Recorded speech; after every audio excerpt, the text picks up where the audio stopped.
This particular employment report, I don't think has quite as much weight behind it as some of the others, only because there's no meeting right around it. And the November meeting, because of the elections, none of us expect anything to happen. However, for December, the probabilities are right near 60% of a rate raise. So with all that, it's one important data point. But more importantly, as you know, not just in the U.S. and Singapore, any country, anywhere, when people have jobs, that instills confidence. That helps the economy better than anything else can.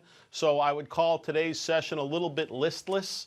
The one most interesting point about the day to me was the fact that crude oil went above 50, and crude oil and the S&P have kind of gotten away from the high correlation we saw earlier this year, but it seems they've gone back over the last few sessions. Yeah, you wouldn't be playing oil, though, would you? I mean, the world's a different place nowadays. You get above 55, and then the independents, the indies, the independent backyard fracking folks, they come into play, and then all of a sudden your supply situation changes.